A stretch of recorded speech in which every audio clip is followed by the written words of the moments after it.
नए साल की बहुत बहुत शुभकामना, शुभाशीष आप लोगों को। आज बड़ा ही शुभ दिन है, बड़ा पवित्र दिन है। आज ही हमारे भारत के संविधान के निर्माता, फादर फिगर या गॉड फादर हमारा कहा जाए तो बाबा साहब अम्बेडकर की आज जयंती है।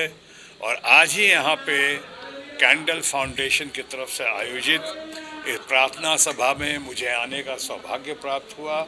इस बात की मुझे बहुत खुशी है और इसीलिए मैंने शुरुआत की, आप तमाम लोगों को कहा कि बांग्ला नए वर्ष की या शुभ नववर्ष आप लोगों को बधाई दी। हम বাংলা নববর্ষে কি মাছ ভাত হবে মেনুতে? আমি মাছের কথা এখন কিছু বলবো না, আমি এখন বলতে চাই না আমি মাছের কথা।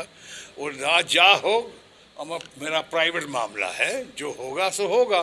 खाने पीने के मामले पे ना बोलता हूँ, ना मैं अटेंशन डाइवर्ट करना चाहता हूँ। देश की जो मुद्दा है, देश के जो अभी ज्वलंत मुद्दे हैं, उनसे ध्यान हटकाने के लिए, भटकाने के लिए ये नई नई बातें होती हैं। मछली मटन की बात हो रही है, ये कोई इशू नहीं है। लेकिन हम माननीय प्रधानमंत्री जी इस बात पे इतना जोर दे रहे हैं, इसका माने कि बहुत बुरी तरह घबराए हुए हैं, बौखलाए हुए हैं।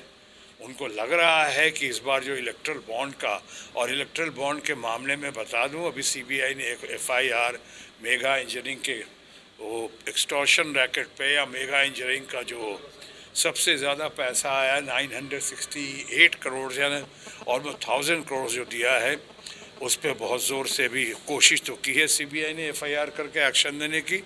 और बहुत सारे मुद्दे हैं, जैसे उन्होंने कितनी गारंटी दी है, मोदी की गारंटी जो है वो चल नहीं पा रही है। विद ड्यू रेस्पेक्ट, वो पहले कहते थे कि 2 करोड़ नौकरी देंगे, वो नहीं, काला धन वापस लेकर आएंगे, वो गारंटी फेल हो गई। 15-15 लाख एक इंसान के घर पे पहुंचेगा नागरिक के, वो गारंटी फेल हो गई। उसके बाद उन्होंने कहा किसानों की आमदनी डबल कर दूंगा, वो गारंटी फेल हो गई। उसके पहले था बहुत हुई महंगाई की मार, अब की बार मोदी सरकार, वो गारंटी फेल हो गई। उसके बाद दुनिया में जितने सारे ये नौजवान हैं, उनमें सबसे ज़्यादा नौजवान भारतवर्ष में हैं, 60% से ज़्यादा भारतवर्ष में ही हैं। और उनमें से करीब 80% लोगों को आज रोज़गार नहीं है। तो ये सब गारंटी जो थी, या चाहे डॉलर की कीमत कम करने की, रुपए की जो गिरती हुई ये कीमत है उसको ऊपर करने की, तो ये सारी गारंटी फेल नहीं हुई। फेल हो गई तो एक नई गारंटी, नया जुमला, नई बातें, नए तरफ ध्यान भटकाने की बात हो रही है। उसी सिलसिले में, उसी प्रोसेस में, उसी प्रक्रिया में ये मछली भात और मटन का भी जिक्र आया है, जिसका आपने इशारा किया। और मैं आपका आभारी हूँ कि आपने इशारा करके हमें आपने बोलने का पूरा मौका दिया। আপনার বলা হচ্ছে 4 লাখ ভোটে জিতবেন, মার্জিন বাড়বে, কিন্তু কেন বাড়বে আপনার কি মনে হয়? না, আমি তো বললাম না, আমি তো কখনো বলিনি। এরা বলছেন না লিডার্স আমার ওনা कैलकुलेट क्वेश्चन बोला। नेचुरली हो रहा है, तो एक्सपीरियंस लोग, आप जानते हैं हमारा मलय घटक बाबू जो हैं, बहुत बढ़िया पुराने सीजन लीडर हैं, वो बहुत एक्सपीरियंस हैं, उनको एक्सपीरियंस है। और जनता का प्यार, जनता का समर्थन आपने आसनसोल की और बंगाल के लोगों को मेरे प्रति देखा है। पिछली बार उपचुनाव हुआ था, उस उपचुनाव में आपने देखा कि तमाम कोशिश के बावजूद लोगों को दीदी का अपमान का भी बदला लेना था। जो दीदी को दीदी और दीदी कह के जो ड्रामा करते थे वो माननीय प्रधानमंत्री जी। और उसके बाद मैं आया, उनका वो सही मानों में जीत, पिछली बार जो रिकॉर्ड मतों से जीत हुई थी, वो सही माने में तृणमूल कांग्रेस और ये ममता जी की जीत थी। ममता जी जो आयरन लेडी भी हैं, और देश की पुकार है आयरन लेडी की, समाज को ज़रूरत है आयरन लेडी की। और मैं हमेशा ममता जी के लिए कहता हूँ कि most important, most prominent, most powerful और मोस्ट पॉपुलर लीडर हैं देश में वो। तो उनकी जीत थी, आसनसोल की जनता जनार्दन की जीत थी सही मानों में। मैं तो एक माध्यम बना था। आज पुनः आपने जो सवाल किया, उस सवाल का एक शायद जवाब ये भी हो सकता है कि ममता जी ने सबसे पहले मेरे नाम की घोषणा की थी। सिर्फ बंगाल में नहीं, उस तरह से पूरे हिंदुस्तान में मेरे नाम की पहली घोषणा हुई थी।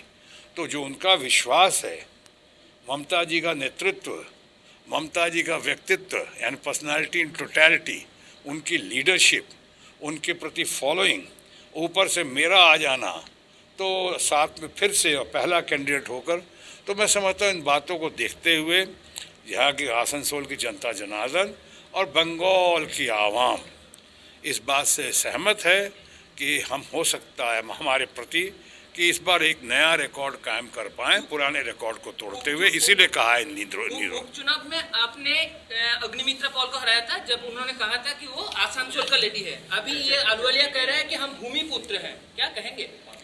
अब देखिए, भूमिपुत्र हैं मैं उन पे अहलुवालिया जी ने कहा है, उस पर मैं कोई टीका टिप्पणी नहीं करना चाहता हूँ। आपने शुरू से देखा होगा मेरे बारे में, जिन्होंने मुझे ऑब्जर्व किया, वॉच किया, पटना में भी देखा होगा, मैं कभी अपने विरोधी या प्रतिद्वंदी उम्मीदवार का नाम नहीं लेता हूं, कभी उस पर कोई व्यक्तिगत टीका टिप्पणी नहीं करता हूं, शिकायत नहीं करता हूं, क्रिटिसाइज नहीं करता हूं, कि वो फैसला जनता करती है, फैसला आसनसोल के लोग करेंगे। मैं यही कह सकता हूं कि जो लोग कह रहे हैं, हो सकता है वो लोग अपनी घबराहट में या अपनी बुखलाहट में कह रहे हों लॉस ग्राउंड गेन करने के लिए, लेकिन अगर नीचे मेरे बारे में है तो अब तो ये साबित हो चुका है।